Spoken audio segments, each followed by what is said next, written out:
Bonjour, bienvenue sur Venez Résonnons. Nous sommes très heureux d'être avec vous dans notre panorama prophétique. Si c'est votre première fois, vous êtes sur la plateforme Venez Résonnons. Nous remercions Dieu pour cette plateforme qui nous permet de partager avec vous, chrétiens ou non chrétiens, avec qui nous suivent et qui se posent beaucoup de questions. Généralement, nous faisons des études bibliques, des questions ou des questions que nous répondons aussi sous forme de désapprendre pour y apprendre. Et aujourd'hui, comme nous faisons souvent, nous avons parfois des périodes où nous expliquons, nous faisons les panoramas prophétiques, où nous parlons de ce qui est dans l'actualité et ce qui concorde justement avec les prédictions, les prophéties bibliques.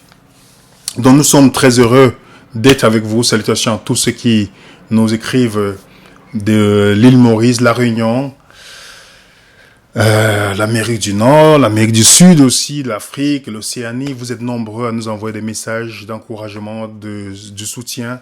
Nous vous remercions.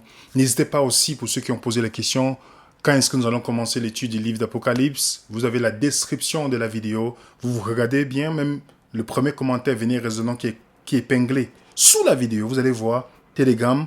Si vous avez l'application Telegram, vous téléchargez l'application. Vous cliquez maintenant. Une fois que vous avez installez l'application Telegram dans votre téléphone.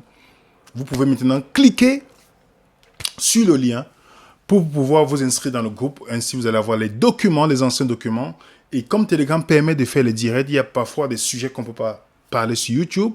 Nous les discuterons sur Telegram très bientôt. On va vous annoncer comment ça va se passer. Donc, merci encore pour tous. Nous allons essayer de couvrir l'actualité ensemble, beaucoup de choses que vous connaissez, ce qui est en train de se passer actuellement. Comme vous pouvez voir le titre, le monde se prépare au changement. Êtes-vous prêts? C'est ça la question. Parce que il y a beaucoup de changements qui se font dans le monde actuellement. La question que nous devons nous poser, est-ce que nous sommes prêts à ce changement?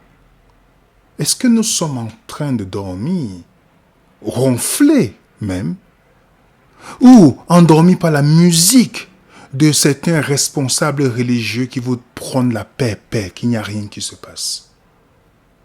C'est une question aussi. Où nous sommes plongés sous un divertissement au point où les événements qui sont devant nous ne nous disent rien. On a l'impression que notre vie reviendra à la normale.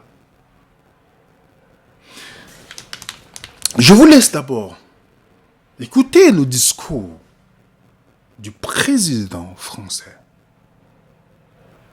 Le président français n'est pas n'importe qui dans l'agenda de Davos. Écoutez attentivement pour ceux qui ont déjà vu certains de nos panoramas prophétiques, parce que vous êtes nombreux. Lorsqu'en 2020, j'avais parlé, ceux qui regardent la panorama prophétique 2020, j'avais parlé de passe climatique, de tout ce qui venait en 2020. Pas parce que je suis prophète, pas du tout. En regardant la Bible et regardant les événements, je dis, on va arriver. Beaucoup d'ont dit, oh non, c'est pas possible, c'est pas possible. Aujourd'hui, nous sommes dedans. Donc, soyons attentifs à ce qui se passe. Voilà ce que le président français Macron, voilà ce qu'il déclarait il n'y a pas longtemps que la semaine passée, voire même cette semaine. Je crois pour ma part que ce que nous sommes en train de vivre est plutôt de l'ordre d'une grande bascule ou d'un grand bouleversement. D'abord parce que nous vivons, et cela pas simplement depuis cet été et ces dernières années, au fond, la fin de ce qui pouvait apparaître comme une abondance. La fin. Regardez les mots-clés. Parce que si vous écoutez son discours, c'est rempli de beaucoup de sens. Un grand bascule et la fin de l'abondance. Macron, il sait ce qu'il est en train de dire. Puisque c'est un allié. On n'est pas dans le conspirationnisme, on est dans les faits, vous pouvez vérifier. C'est un allié du projet de Davos, piloté par ce monsieur que vous connaissez, Claude Chable. Figaro dit, le directeur du forum de Davos est devenu le maître des maîtres du monde. Vous connaissez le forum de Davos, le forum économique mondial, qui regroupe, on a déjà parlé de ça, avec Rome, et les dirigeants du monde puissant pour décider de l'avenir du monde. Et lui, Klaus Schwab, on va revenir sur Macron. Vous allez entendre ce qu'il dit de Macron. Lui, il avait déclaré dans son livre, vous pouvez voir, beaucoup d'entre nous se demandent quand les choses reviendront à la normale. La réponse est courte. Jamais. Jamais. Et voilà ce qu'il disait justement de Macron. Écoutez bien attentivement Klaus Schwab. On entre dans un monde où il y a le nouveau et l'ancien. Et ces gens représentent plutôt le nouveau ou la croyance au nouveau. Alors c'est l'espoir qui va avec M. Macron, qu'il est le bon guide de nous amener dans ce monde nouveau. Avez-vous compris, les amis? Avez-vous compris? Il est l'espoir et le guide pour ce nouveau monde. Il n'est pas le seul. Vous avez au Canada notre Premier ministre. Vous avez partout Biden, tous qui sont là. Un agenda qui trouve que c'est le bien pour le monde entier. Nous savons très bien, Dieu ne nous demande pas de détester quelqu'un. Le but n'est pas de dire que vous devez détester ces personnes, non. Parce que dans leur esprit, sûrement, ces gens pensent qu'ils font la bonne chose pour l'humanité. Mais nous savons très bien que derrière ces gens, parce que ces gens ne sont pas nos ennemis, derrière ces gens se cache l'ennemi principal qui va utiliser toutes ces choses pour accomplir le but que la Bible avait déjà prédit par rapport à ça. Donc, si vous avez eu à lire, parce que c'est très important de ne pas aller sur Internet, de lire, acheter ce livre ou le lisez même sur Internet. L'économiste Philippe Erlin disait, j'ai lu le livre de Klaus Schwab, c'est très effrayant. C'est très effrayant. Le monde est en train de changer. Le monde change. Sommes-nous prêts pour ce nouveau monde? Parce que si nous n'avons pas appris les leçons de 2020, et qu'on a fermé les yeux, où tous les bâtiments étaient fermés, même ceux les gens croyaient que c'était un temple, étaient fermés. Et si on a un aveuglement, avec l'aveuglement optimiste, on se dit non, les choses vont revenir. Les choses vont revenir. On s'assoit, on regarde les nouvelles, on dit bon, les choses vont, ça va venir. On ne regarde pas le monde avec un regard, avec un esprit critique. On s'assoit, au lieu d'être actifs, nous sommes dans des réactions. Dans les réactions, parce qu'on a laissé notre vie spirituelle même entre les mains des humains, qui doivent nous dire quoi faire. Nous regardons ce qui se passe en Ukraine. On se dit non, c'est très loin, mais les gens ne comprennent pas. On regarde les informations, on dit non, c'est loin de moi. Je peux encore aller dans les clubs, j'ai des fêtes, je fais des choses, je voyage. Je ne suis pas concerné par la guerre. Je ne suis pas concerné, ça n'a pas d'impact dans ma vie. Mais si vous n'avez pas la lecture des événements, on a essayé pour ceux qui ont vu notre vidéo, la face cachée de l'agenda du chaos. Parce que pour ce nouveau monde, il faut la destruction de l'ancien monde. C'est qu'on parle de l'ordre après le chaos. Quand on dit l'ordre après le chaos, il faut créer le chaos au point où les humains vont créer après quelque chose de nouveau. Ça sera attiré par une organisation bien structurée. On a vu ensemble que le Forum économique contient quoi? Des journalistes très connus. Même des présidents, les partis d'opposition, on a Pierre Poilievre qui est supposé être un opposant au Premier ministre français canadien. Vous avez Poutine qui est supposé être l'ennemi. Vous avez le directeur de Pfizer. Vous avez le directeur de Reuters qui influence toutes les presses de ce monde. Vous avez l'un des directeurs exécutifs de CNBC. Vous avez le directeur le chef exécutif de AstraZeneca. Vous avez Fauci qui a décidé la politique du monde, le confinement et toutes ces choses avec d'autres personnes. Vous avez les acteurs. Vous avez les premiers ministres qui lisent ce livre, l'agenda de Davos.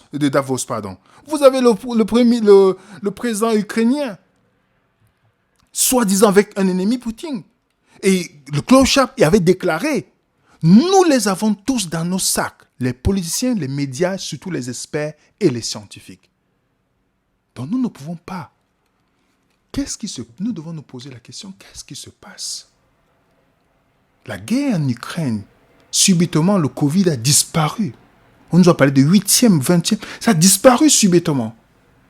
Ok? On n'en parle plus. On nous a parlé de la guerre en Ukraine. Pourquoi? Est-ce que vous pensez que c'est une guerre qui a existé, qui a commencé là, ou c'est une guerre? Pourquoi subitement les médias tournent de ce côté? Qu'est-ce que nous devons comprendre, nous? Vous savez que l'Ukraine est considérée comme le grenier du monde. Ok? Vous le savez. Si on doit suivre l'agenda de pousser des personnes, de créer la famine mondiale, on ne peut pas faire meilleure stratégie que ça. L'Ukraine, la Russie et l'Ukraine, c'est 76% de la production de tournesol, par exemple.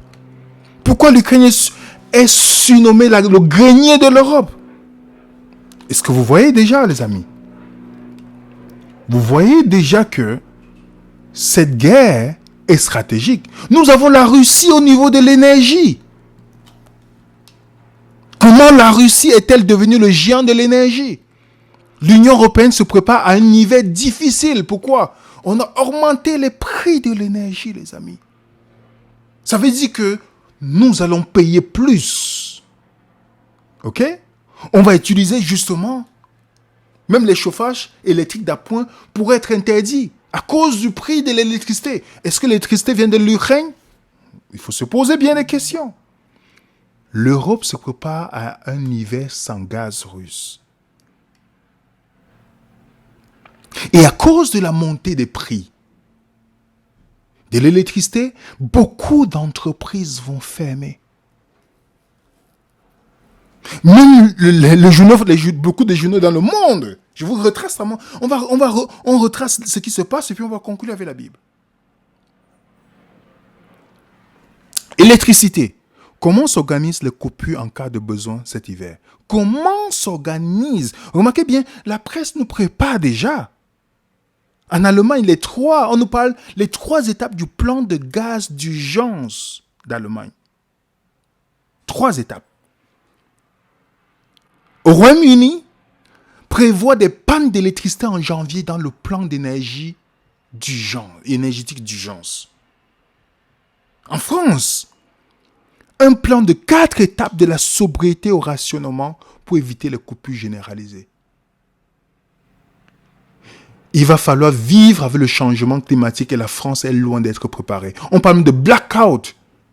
La Suisse face au défi des pénuries d'électricité. Pourquoi ça n'a jamais existé avant? Pourquoi maintenant? La Suisse risque de vivre dans le chaos en cas de blackout.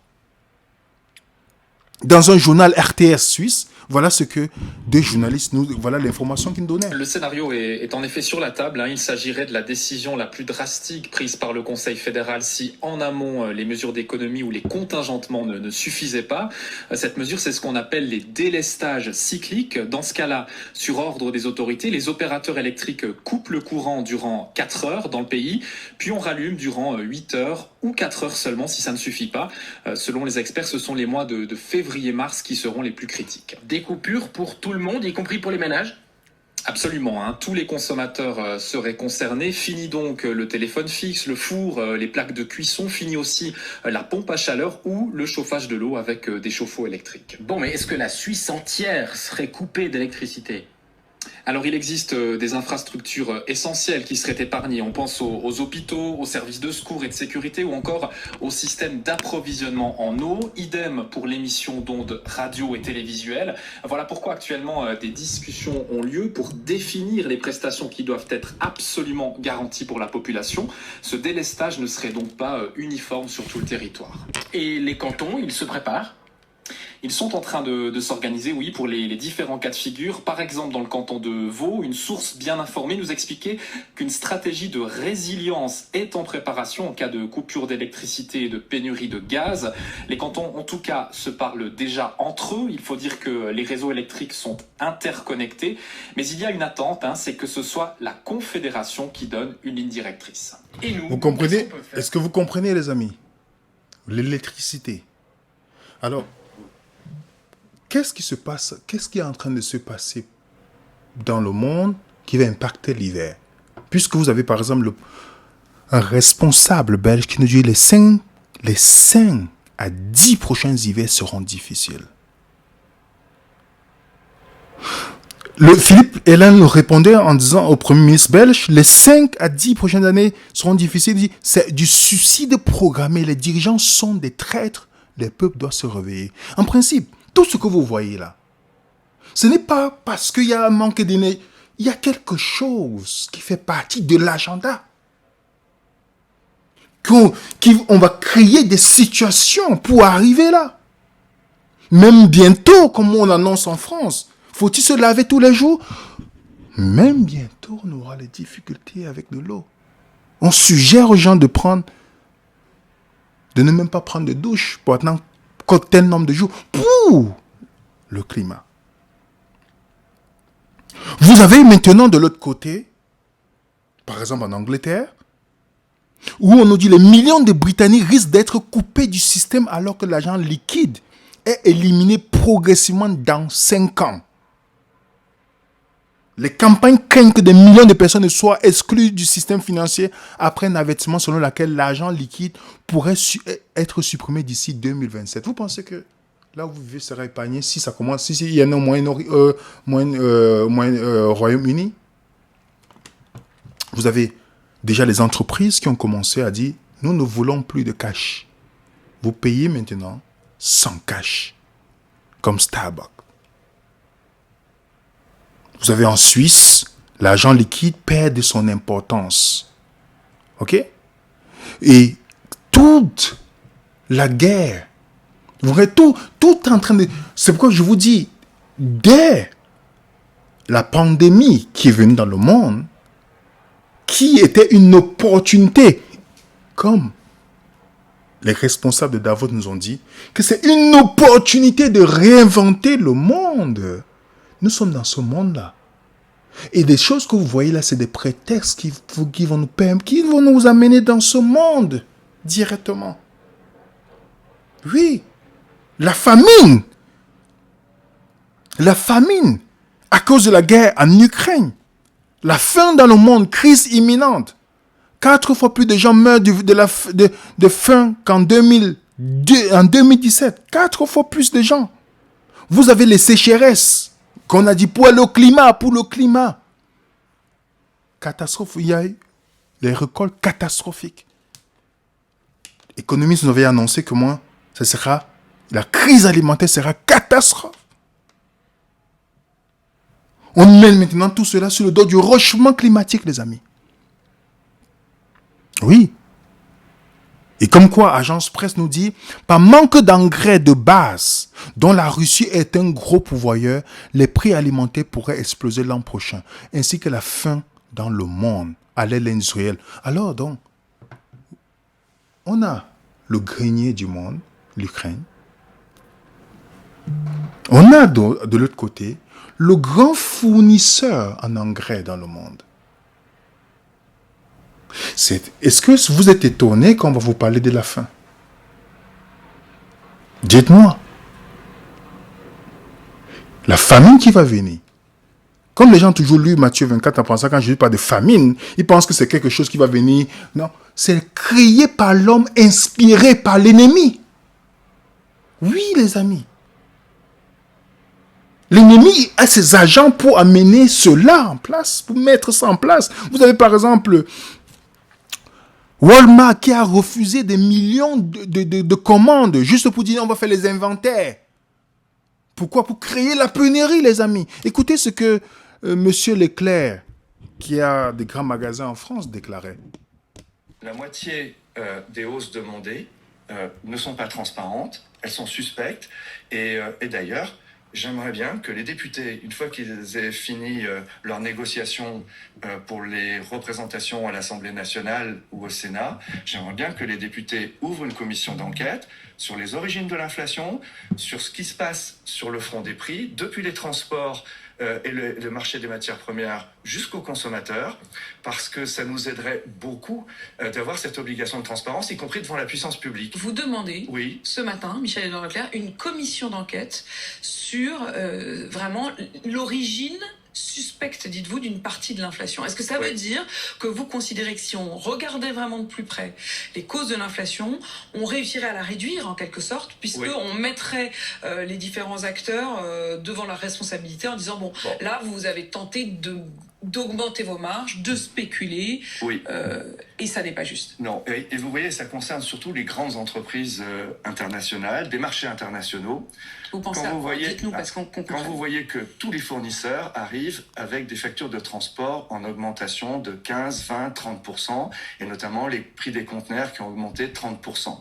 Mais qu'en même temps, vous voyez que les sociétés de transport sortent des bénéfices par milliards l'année dernière, on voit bien que c'est pas l'indisponibilité des conteneurs qui a fait que ce qui est rare est cher.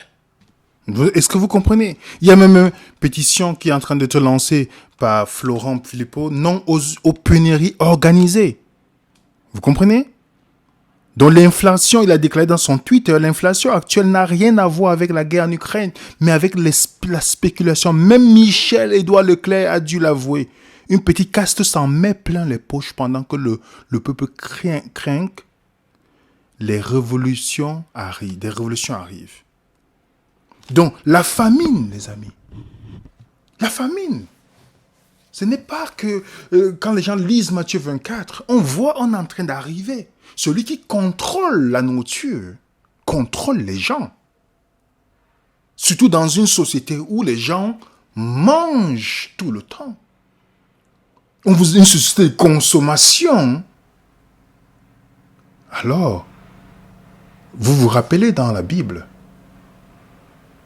au temps de Joseph ou de Pharaon, les gens ont même vendu leurs biens. Ils sont même vendus pour pouvoir avoir du blé pour manger. Quand il y avait la famine. Vous vous souvenez? Si les gens sont capables d'arriver à ce point, qu'est-ce que vous pensez? Qu'il faut seulement une grande famine. De l'autre côté, on a déjà des passes pour pouvoir fonctionner. On a la famine qui est en train d'être mise en place. Et on a le pass climatique qu'on appelle carte carbone qui est en train d'être préparé, les amis, pour le climat. Pour ceux qui ont vu la face cachée, la marque de la bête, regardez cette vidéo. On parle de passe climatique. De plus en plus, il y a même, RTL vous dit, Pascal Caffin dit, il est favorable à une police, à une forme de police de sobriété énergétique. Vous voyez ce qui s'est passé avec le Covid? On n'est pas sorti, les amis. On n'est pas sorti. En Suisse, à Zurich, il veut tenter l'expérience des quotas de CO2. Donc, pour les habitants, ça veut dire qu'on va limiter les déplacements des gens. Limiter, les amis. Vous pouvez lire, allez vérifier, les amis. Tout y serait compté. Les déplacements en train, voiture ou avion, la consommation de viande, électricité, Internet. Chacun sera alors libre de choisir ce qui sacrifierait au profit de quoi? Un bon filet de bœuf? Peut-être qu'il faudra réduire son nombre d'heures passées devant Netflix pour compenser. Vous voyez la société où on est en train d'aller? Est-ce que vous voyez la société où on est en train d'aller, les amis? C'est pas pour rien que si vous partez aux Pays-Bas, il y a beaucoup d'agriculteurs qui sont en train de protester parce qu'on est en train de créer des lois qui vont les pousser à ne plus travailler. But every day, hard-working Dutch family farmers and others are now involved in massive and growing protests, hardly surprising, with tractor blockades, manure being dumped on government buildings or places, and there are accusations of the Dutch secret police infiltrating the protesters. Donc même la police a infiltré cette protestation. Exactement ce qui s'est passé au Canada. And overnight, there are even accusations of shots being fired. Donc This, maintenant, by the way, is what happens when your national government gets penetrated by globalist activists from the World Economic Forum. vous avez compris? Il dit c'est ce qui arrive quand les gouvernements sont pénétrés Yes, it does. par le Forum économique mondial. Saying it, it's dear old Klaus Schwab, Klaus Schwab. back in 2017, fessing up to what the World Economic Forum is really up to. And mention our names like Mrs. Merkel, even Vladimir Putin and so on. They all have been young global leaders of the World Economic Forum. Vous comprenez? Même Vladimir Poutine était dans ce forum-là. Ce que nous sommes contents maintenant, pour cette génération, comme Trudeau, le président de l'Argentine, nous avons pénétré leur cabinet. Donc, c'est l'agenda. Le journaliste est clair. De ces chaînes australiennes, il dit très bien que ce qui s'est passé au Canada, où les gens ont protesté, on a mis des gens qui ont infiltré, maintenant on dit qu'ils sont des gens qui veulent créer le désordre public, et on a fermé leur compte bancaire. On est en train de faire ça avec les cultivateurs. Aux Pays-Bas, qui est un pays où vous savez qu'on cultive énormément aussi. Qu'est-ce qui va se passer, les amis? Si ces gens laissent pour cultiver, la famine va augmenter. Et c'est les grandes industries maintenant qui appartiennent à ces milliardaires qui vont dicter la loi au bas peuple. Combien de personnes sont prêtes à ne pas céder lorsqu'on leur dira qu'ils ne pourront pas manger? On a vu avec l'histoire de la piqûre. Combien de personnes? Nous sommes entrés dans ce qu'on appelle la guerre de l'information. La guerre de l'information, c'est quelque chose qui est biblique. Apocalypse chapitre 12, le verset 9. Vous lisez le verset 7 à 9. Lorsque nous dit, il y a une guerre dans le ciel. Il y a une guerre dans le ciel.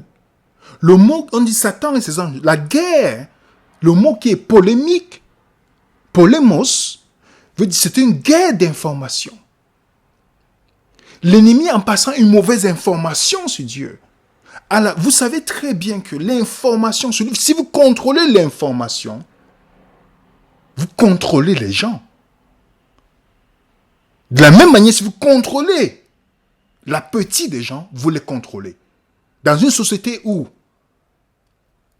on pousse les gens à la consommation, c'est pour nous donner un style de vie déjà. Quand on décrétera la marque de la bête, on ne pourra ni acheter ni vendre. Imaginez ce qu'on fait. Quand tu ne peux pas acheter ni vendre, combien de personnes peuvent passer tout droit lorsqu'ils passent un centre commercial sans toutefois dire « je vais acheter quelque chose ». Combien de personnes peuvent le faire? D'autres personnes vont dire « quand je marche dans la vallée de l'homme de la mort », parce que quand ils passent là, ils sont tentés d'acheter quelque chose. Combien de personnes peuvent faire? Ça dit, bon, je vais aller jeter un coup dans un magasin. Combien? On est déjà dans une société de consommation. Pour rajouter la guerre de l'information. La guerre de l'information, les amis. Nous sommes arrivés dans la stratégie de la guerre de l'information. C'est grâce à l'information que Satan a permis que le tiers des anges le suivent. Et c'est grâce à la guerre de l'information que beaucoup de personnes ne se posent même pas la question. Ils vont se lever chaque sabbat, s'habiller, oh oui, tous, pensez, ils sont là, oui. Ils vont vous dire tout le temps, la fin du monde approche. Mais ils vivent comme si rien n'avait changé. Rien n'est en train de venir.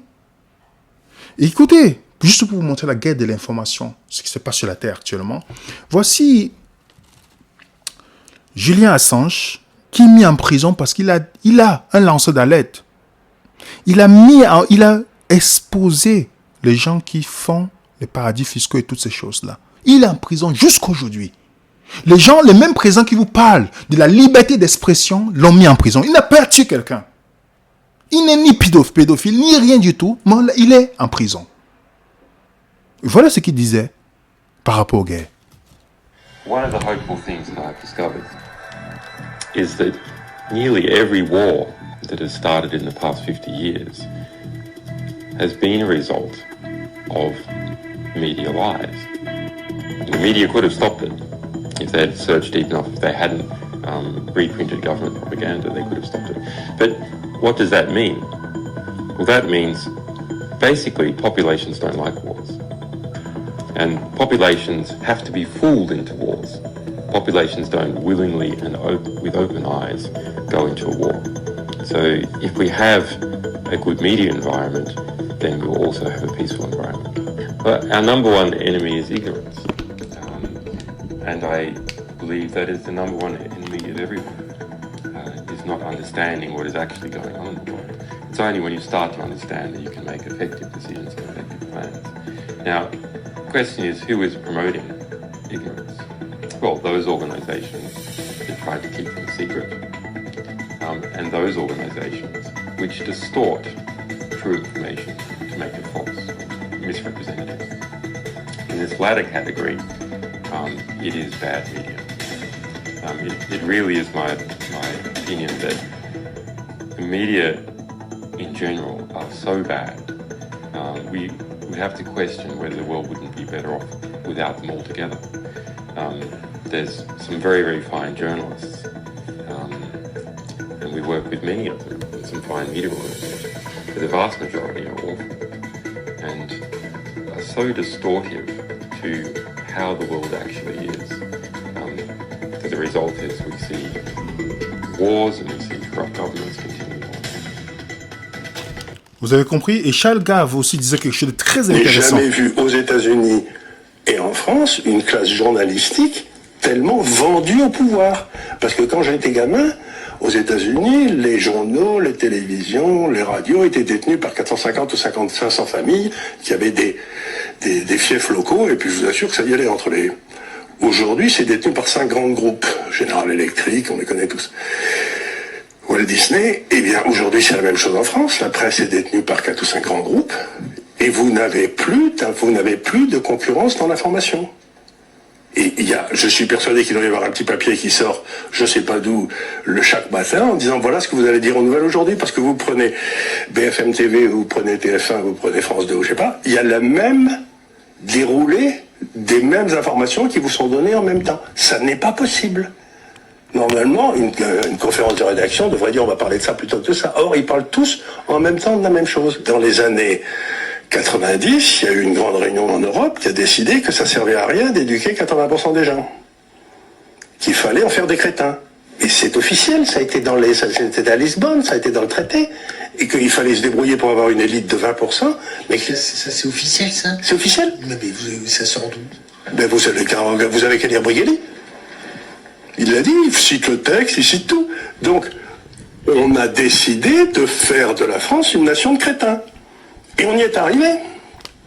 Donc, encore une fois, si vous voulez, vous avez une classe protégée. Regardez quand on a eu la grande crise de 2008-2009. Pour la première fois de l'histoire des crises financières, il n'y a pas eu un gars, ni aux États-Unis, ni en Grande-Bretagne, ni en France, qui a été en tôle. Pas un. Moi, ce qui me sidère, c'est le fait que tous ces gens-là, il ne leur arrive jamais rien. Ils sont promus au truc suivant. Regardez l'ancienne ministre de la Santé, elle est promue immédiatement à l'Organisation mondiale de la santé à Genève ou je sais pas quoi. Et donc, il y a une classe qui s'est organisée, une espèce d'amnistie permanente. Il peut rien leur arriver. Jamais. Aujourd'hui, vous avez une classe qui a décidé de piller la France, c'est toujours cette classe au pouvoir, et qui se sert des instruments que l'État a acquis au travers des années pour piller le pays. Vous comprenez? La guerre de l'information. Ils ont décidé de rendre les gens, comme Malcolm X disait, si vous ne faites pas attention, les médias vous feront détester les opprimés et aimer les oppresseurs. J'aime bien ce qui est passé à une télévision antillaise de la politologue Pamela Orbertan qui expliquait la fabrication de consentement. Et je vous rappelle, vous le voyez au niveau politique, parce qu'on va terminer avec la Bible tout à l'heure, mais c'est au niveau spirituel aujourd'hui. Il y a des gens que quand vous amenez une question d'ordre religieuse, vous allez voir ce qu'elle va expliquer. Ils ne peuvent même pas se remettre en question. Ils vont directement vous voir comme un opposant, comme un ennemi, toutes sortes parce qu'ils ont été formatés. Voilà, écoutez bien ce qu'elle dit par rapport à la guerre de l'information. Vous avez un auteur que vous devez à tout prix connaître si vous vous intéressez à la propagande dans les médias, c'est Noam Chomsky. Alors Noam Chomsky, il a fait plusieurs livres, donc Propagande, médias et démocratie, et un qui est délicieux, un peu compliqué à lire, mais super, ça s'appelle La fabrique du consentement. Comment les médias arrivent à vous, justement, vous faire adhérer à des choses que vous direz non, jamais je vais adhérer à ça, et arrivent à vous percevoir, à vous persuader que c'est bon pour vous. Et donc justement, les médias permettent en fait, et c'est ce qu'expliquait Noam Chomsky dans un de ses ouvrages, il disait les médias, ça permet d'écraser toute la dissidence sans aucune effusion de sang. C'est-à-dire qu'on vous met de côté complètement, et on pourra regarder les mécanismes, on peut vous mettre de côté complètement et faire que ce soit qu'une seule idée qui passe. Alors il expliquait pourquoi, comment ça se passe. Ben, premièrement parce que il expliquait que ça se fait à travers 5 filtres. Premier filtre, ben, les médias appartiennent essentiellement à des grands groupes. Hein, on le sait, je vous ai parlé tout à l'heure, 10 milliardaires contre les médias en France, mais c'est la même chose aux États-Unis. Et au niveau mondial, vous avez des conglomérats qui contrôlent, à peu près une dizaine, pareil, qui contrôlent les marchés des médias américains. Donc ça, aux États-Unis, c'est les mêmes tendances. Même chose, les médias se financent comment ? Ils se financent par la publicité. On ne paye pas. Mais de toute façon, dites-vous que si vous ne payez pas, c'est vous le produit. Donc on ne paye pas, et donc du coup, vous êtes dépendant des sponsors publicitaires. Et s'il y a des choses qu'ils ne veulent pas voir, eh ben, vous êtes obligé de ne pas les mettre. Autre chose aussi, les médias aujourd'hui sont en complicité avec le pouvoir politique et le pouvoir financier. On le sait, c'est le pouvoir financier qui a des actions dans les médias, mais également avec le gouvernement. Et pour la petite histoire, le gouvernement français, sur les 5 milliards qu'on a donnés à la culture et aux médias, 2 milliards ont été aux médias. Donc 666 millions à la presse. Donc ça montre bien... 2 petits milliards. Oui, donc ça montre bien que les plus gros financeurs et les subventions sont essentiellement l'État et les entreprises privées. Donc du coup, l'État et ses entreprises, ces gros groupes, ont un droit de regard sur l'information. Et donc ils veulent faire passer un type d'information qui, bien sûr, vont les avantager.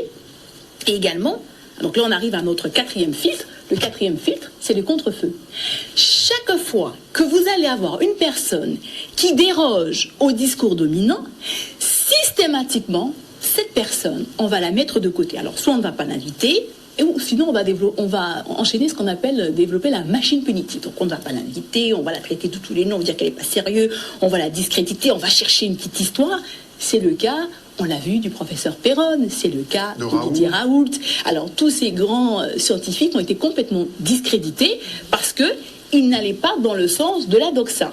Et bizarrement, effectivement, ce sont les plus grands scientifiques français qui ont tous été mis à l'écart. C'est-à-dire que tous les premiers dans les disciplines, à l'écart, à côté. Voilà, ben c'était pour envoyer un message. C'est un message très clair, c'est-à-dire que la médiocrité et le conformisme vous font progresser, et justement, les gens qui vont jusqu'au bout de leur pensée, eh bien, sont mis de côté. Mais ça, c'est un phénomène qui existait bien avant le Covid.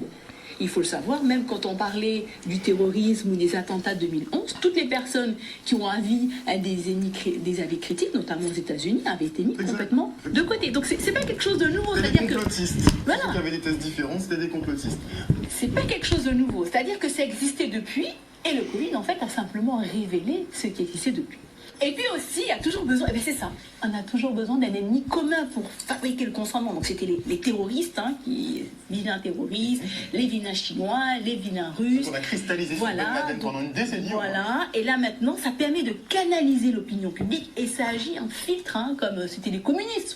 Souvenez-vous au moment, c'était les communistes, les Russes. Là maintenant, ce sont les complotistes, et puis en Guadeloupe, apparemment, maintenant c'est le conseil scientifique. Donc il faut toujours un ennemi, mais bon, écoutez, c'est de bonne guerre, il n'y a pas de problème. Et puis, un autre élément aussi, que l'on voit justement dans cette stratégie de manipulation de la masse par les médias, c'est l'arrivée des experts. Vous voyez, on a vu énormément d'experts sur les plateaux télévisés, et en fait, souvent ces experts ne sont indépendants qu'en permanence. quand vous creusez un petit peu, vous voyez qu'ils sont souvent rémunérés par des consultants, ils sont employés dans des think tanks, ou sinon on finance leur recherche. Et donc en fait, et ça bien avant le Covid, le Covid on l'a vu, mais bien avant le Covid, vous aviez déjà, par exemple, pour tous les cas de l'amiante, pour tous les gros scandales, vous avez même pour le climat, des communautés d'experts qui, eux, en fait, font un peu de la propagande. C'est-à-dire qu'ils vont aller dans le sens de la doxa, donc dans le sens du gouvernement ici, puis on va se dire, comme c'est un expert, c'est un médecin, c'est un professeur, un grand professeur, on va l'écouter. En fait, les gens placés avec des experts, avec les médias, sont dans une forme d'hypnose, dans une forme de décalage, et donc du coup, ils obéissent. Et on le voit du coup, ça vous montre ainsi le pouvoir de ceux qui contrôlent les médias, qui sont en mesure de vous manipuler et de vous faire aller exactement là où vous ne voulez pas aller. Souvenez-vous, en décembre 2020, sondage, 80% des Français avaient dit « Moi, vaccin anti-Covid, j'y vais pas ». Les gens avaient dit non. Et regardez maintenant. Ils ont embauché l'un des meilleurs cabinets de conseil, le cabinet McKinsey, qui a appliqué toutes les techniques d'ingénierie sociale. Et il faut que les gens prennent conscience de ça. C'est les cabinets conseils qui définissent la stratégie politique du gouvernement depuis plusieurs mois maintenant. Toute la communication, en tout cas toute la communication sur la campagne de vaccination, et ils ont appliqué toutes les techniques d'ingénierie sociale. Et comme l'expliquait Philippe Bobola, qui travaille beaucoup sur l'ingénierie sociale, si vous ne connaissez pas votre cerveau et votre fonctionnement, les autres le savent. Et ça, c'est important de connaître comment justement on arrive à me faire aller là où j'ai pas envie d'aller. Et beaucoup de gens, face à l'autorité où dès petit on vous apprend à respecter les normes et respecter l'autorité, on a une pédagogie qui vous pousse à ça, et bien quand vous avez l'État qui vous dit ça, des experts médicaux, des professeurs de médecine qui vous disent ça, même j'entends beaucoup de gens dire docteur, dis-moi ça. Quand vous avez répété ça pendant plusieurs jours par les médias, beaucoup de gens qui avaient dit qu'ils ne seraient pas vaccinés se sont fait vacciner. Donc on voit ici comment on peut utiliser ce pouvoir. Alors ça peut être aussi utilisé à bon escient. Par exemple, on peut aussi l'utiliser pour pousser les gens à consommer moins, à consommer des produits locaux, par exemple, à manger bio, à faire attention à l'environnement. On peut pousser les gens dans un sens positif comme dans un autre sens aussi. Mais il faut avoir conscience de ça.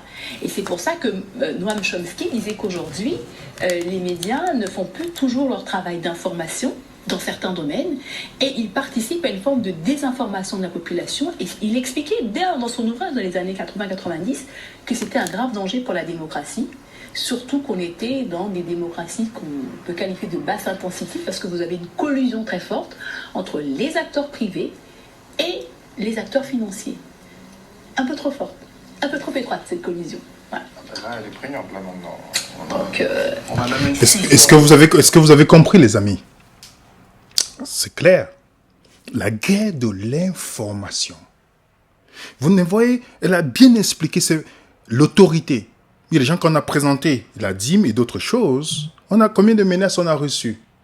Et ces gens qui viennent nous menacer, ils sont soumis à leur autorité. Ils vont vous dire, non, l'autorité a dit, on a dit ceci. Ils ne vont pas vous montrer les faits, mais ils veulent que vous vous soumettez aujourd'hui parce que leur cerveau, ils ne connaissent pas leur cerveau. La remise en question n'a jamais été une chose. Même s'ils ont des gros diplômes, ce n'est que des perroquets qui répètent seulement ce qu'on leur dit. Et par la guerre de l'information que nous allons voir aujourd'hui et qu'on va assister de plus en plus dans le monde, les amis, on est en train d'entrer. Les gens vont céder rapidement dans ce nouveau monde qui est en train de venir. Rapidement, les amis, dans ce nouveau monde. Et ce nouveau monde-là, comme Jacques Attali l'a si bien dit, l'homme qui murmure aux oreilles des présidents, vous savez, très bien proche des présidents, il a déclaré récemment, encore. Il est évident que ça se terminera un jour par un gouvernement mondial, équilibré, démocratique, qui mettra en place des règles, qui dominera le système financier, ne sera pas dominé par lui. Tout ça aura lieu. Les plus jeunes dans cette salle le verront, comme il y a une monnaie européenne, il y aura une monnaie mondiale, il y aura un revenu minimal mondial. Tout ça existera. À mon sens, l'humanité... Est-ce que vous avez vu, on avait déjà parlé, le salaire minimum dont il passe, le salaire universel. Tout ça est en train de se mettre, on l'a dit en 2020, pas parce qu'on est des voyants, non. Parce que la Bible est très cohérente sur les prophéties bibliques. Et il le dit encore, le monde dans lequel nous allons vivre. On aura une des sources de conflits énormes qui se traduiront à la fois par des conflits, mais aussi par une demande d'ordre, une demande de sécurité, une demande de dictature. La démocratie sera en cause, la démocratie sera menacée. Et ce qu'on voit aujourd'hui monter avec les mouvements religieux n'est qu'une toute petite annonce de ce qui vient, c'est-à-dire le fait que beaucoup de gens diront, face à cet univers-là, au fond, la démocratie n'est peut-être pas le meilleur des systèmes, puisqu'elle ne nous a pas protégés contre ce chaos. Et des gens diront, peut-être que nous avons besoin de plus de la sécurité que de la liberté, donc la dictature, c'est quand même mieux que la démocratie. Et des technologies qui permettent aujourd'hui de plus en plus de surveiller, de créer des conditions de contrôler, où chacun lui-même se contrôle et surveille lui-même et les autres, donnent par la technologie les moyens de faire passer la surveillance par-dessus la liberté. On voit... Vous avez vu, les amis? Combien de personnes ont un smartphone et qu'on dépend même quand il s'agit de soutenir une cause pour faire quelque chose, on ne peut pas, mais on a des smartphones qui coûtent 1000 euros, 1500, 2000, c'est pas vrai? Voilà, ces choses-là sont pour... On pense, oui, c'est bien, il y a telle chose qui vient, mais c'est pour nous contrôler. Et les gens, par les crises qu'on va créer, les guerres religieuses, comme il a dit, toutes ces choses, les gens vont dire, on préfère la sécurité. Mais quelqu'un avait déclaré, tous ceux qui sont prêts à sacrifier leur liberté pour la sécurité perdront les deux. Dans l'histoire de l'humanité, les amis, si vous cherchez votre sécurité, vous allez perdre les deux, la liberté et la sécurité. Le monde dans lequel on est en train d'aller, c'est le monde de la dictature. Qui aurait cru qu'on pouvait, dans une société occidentale qui a toujours prôné la liberté d'expression, on pouvait mettre ceux qui n'ont pas pris quelque chose dans le corps de côté, exclus de la société et favoriser d'autres personnes. Qui aurait cru? Par quelque chose qui ne fonctionne pas. Qui aurait cru? C'est arrivé. En France, le pays des droits de l'homme, les gens qui pouvaient entrer dans les hôpitaux s'ils n'avaient pas reçu quelque chose dans le corps. Comment c'est possible, les amis? Et les gens, est-ce que vous avez vu les révoltes? Non. Les gens sont beaucoup plus de l'autre côté, comme les Romains faisaient les jeux et le divertissement, on manipule. Ok? Le pain et les jeux, les gens sont là. Ils voient comment on exclut d'autres personnes. Personne ne dit rien, dit c'est normal, ils ont refusé. Et les gens justifient quelque chose, une totale aberration. De l'autre côté, les gens m'ont dit, pour l'avortement, chacun est maître de son corps. Chacun est maître de son corps, c'est ce qu'on va vous dire. Mais lorsqu'il s'agit d'autre chose, non, vous n'êtes plus maître, vous devez le faire. Les gens sont colériques, ils sont prêts à vous tuer parce que vous n'avez pas mis un masque. Ils ont une forme de colère. Les médias ont travaillé. La guerre de l'information. La guerre de l'information détruit le tissu social.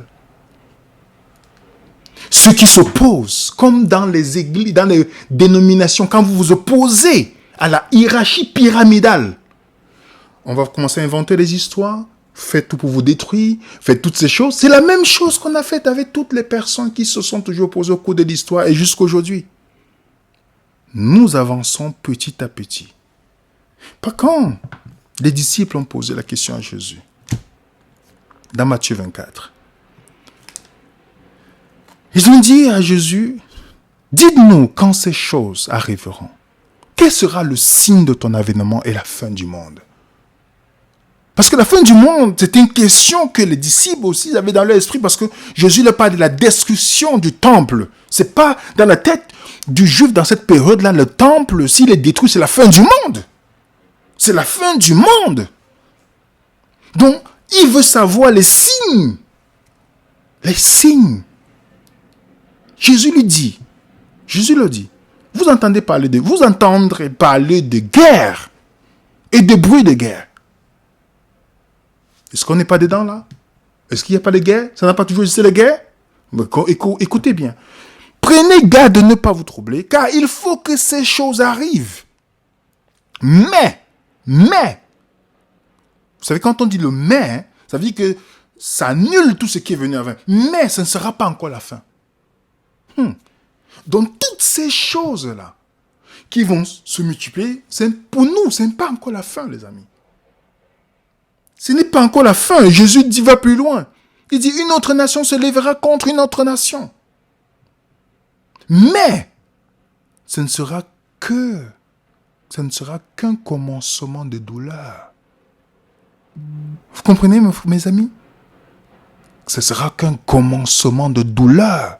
Le mot douleur, qui est douleur dans Odin, qui vous dit les douleurs de l'accouchement, douleur de travail, douleur de l'enfantement, l'angoisse intolérable, en référence avec les calamités qui précéderont la venue du Christ. Donc, imaginez une femme en travail.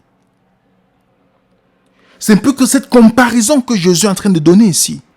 Dans cette douleur-là, Jésus dit que toutes ces choses-là, ce n'est pas la fin. C'est le commencement des douleurs. Parce que oui, il y a les signes. Parce que Jésus a dit, dans Luc 21, qui est parallèle avec Matthieu 24, il y aura des grands tremblements de terre à divers lieux, des famines et des pestes. Donc toutes ces choses-là, les famines, les tremblements de terre, les maladies, les pandémies, les maladies qui vont venir, déjà on nous annonce un hiver difficile déjà qui s'en vient. Les maladies, les pestes dans le monde. On a de plus en plus des animaux qui meurent tout seuls. Que du jour au lendemain, on voit les animaux tomber, les oiseaux, mystérieusement qui meurent. On a les poissons, mystérieusement, qui meurent dans le monde entier. Pas seulement un endroit, dans le monde entier. Et on dit que c'est le climat maintenant. On a même dans l'eau, que vous et moi nous buvons, l'eau du robinet. On voit que cette eau n'est plus, on nous dit que ça contient même des choses qui rendent stériles et qui stérilisent et qui fait changer le sexe des animaux.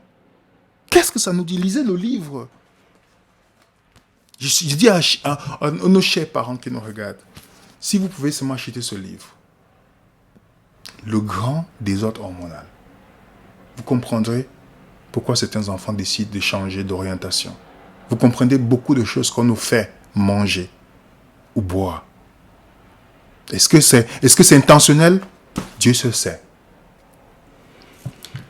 Donc il y a de plus en plus de choses dont Jésus nous avait déjà parlé qui sont en train de se mettre en place.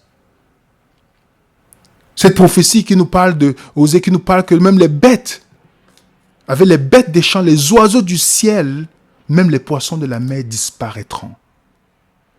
On a la pénurie qui est organisée, où de plus en plus, on voit que les rayons de moutarde restent vides. Est-ce que la moutarde est fabriquée en Ukraine? Non, mais à cause de l'Ukraine, il y a la crise. Il y a la crise. Donc même, tout aujourd'hui, c'est l'Ukraine. Et quel est le plan que ces gens veulent créer la famine? Vous savez ce que le forum a décidé que vous et moi nous allons manger? Voilà ce que le forum a décidé. Que les gens vont commencer à manger que les insectes. Les insectes. Et je vous rappelle les amis, maintenant les journaux en parlent, le forum, vous pouvez dans le site, le 9 octobre, le forum économique avait dit, les insectes arriveront dans nos assiettes. Il faut renoncer à la viande pour sauver des millions de vies. Petit à petit les amis, on va créer la famine. Et qu'est-ce qui va rester à manger? Les insectes. Est-ce que vous pensez que l'être humain peut digérer les insectes? Facilement. Allez vérifier. Donc, Jésus dit, quand ces choses commenceront à arriver, il nous dit, regardez en haut, levez la tête, parce que votre délivrance approche. En d'autres termes, c'est très important que ces choses arrivent.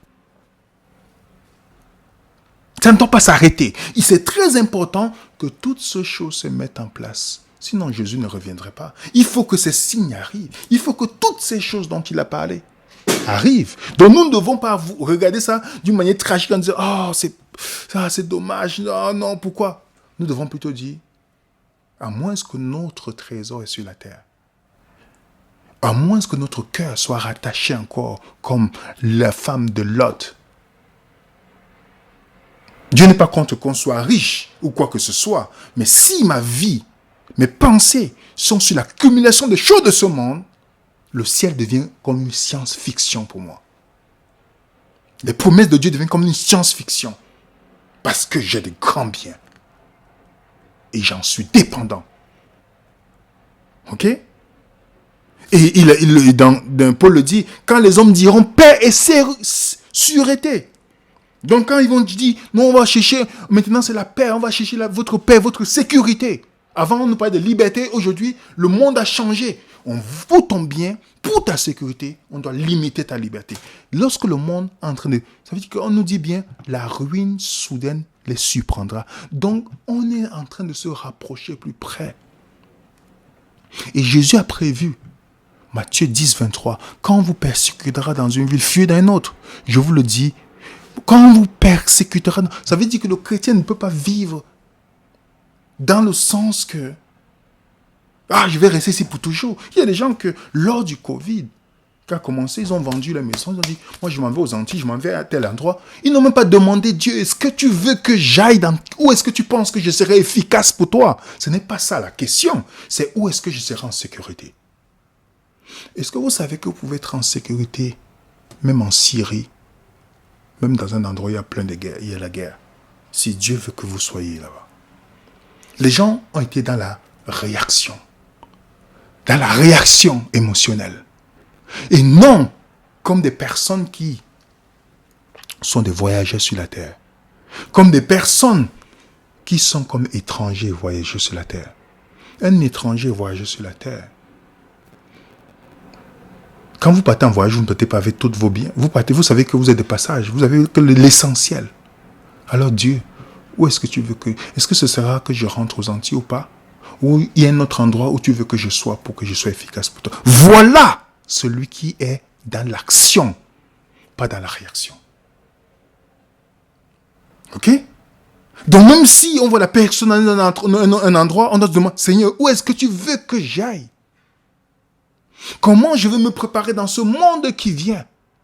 Quand on m'annonce que l'hiver sera difficile, en hiver, il y a beaucoup de maladies. Est-ce que j'ai déjà préparé ma trousse de santé avec mes huiles essentielles, avec tout ce que j'ai besoin, vitamines, beaucoup de choses, je ne vais pas citer ici là parce que dans cette plateforme, vous pouvez venir sur le Zoom, vous poserez cette question tout à l'heure. Est-ce que je suis déjà en train de me préparer? Par exemple, s'il y a quelque chose, s'il n'y a pas d'électricité, comment je ferai? Est-ce que je suis préparé? Est-ce que le monde, je suis dans la consommation? Au point où quand on ne pourra ni acheter ni vendre, je vais céder facilement comme j'ai cédé pour un chantage pour le travail? Ou je suis en train de fermer les yeux? Jésus l'a bien dit dans Jean 14. Maintenant je vous dis ces choses avant qu'elles n'arrivent, afin que lorsqu'elles arriveront, vous croyez. L'objectif de Jésus, ce n'est pas que toutes ces choses nous fassent peur. Non. C'est pour augmenter notre foi, les amis. Qui aurait cru que ce monde devait... Qui aurait cru ce changement qui sont en train... Qui aurait cru? Jésus dit dans Luc 12, il dit encore au foule, quand vous voyez un nuage se lever à l'Occident, vous dites, la pluie vient. Il arrive ainsi. Quand vous voyez souffler le vent du midi, vous dites, il fera chaud, cela arrive. Hypocrite, ça veut dire acteur. Vous savez discerner l'aspect de la terre et du ciel. Comment ne discernez-vous pas ces temps-ci? Oui, comment on ne peut pas voir ce qui est en train de venir? Comment nous fermons les yeux pour ne pas voir ce qui est en train de venir, les amis? Pourquoi nous fermons les yeux? Pourquoi on est dans la réaction, on attend que tout arrive? Pourquoi on commence à se préparer? Les gens qui disent non, Dieu me dira, je vais rester là. Qui vous a dit? Jésus a dit, si on vous persécute, vous partez quelque part. Est-ce qu'on doit rester là? Assis? Il dit non.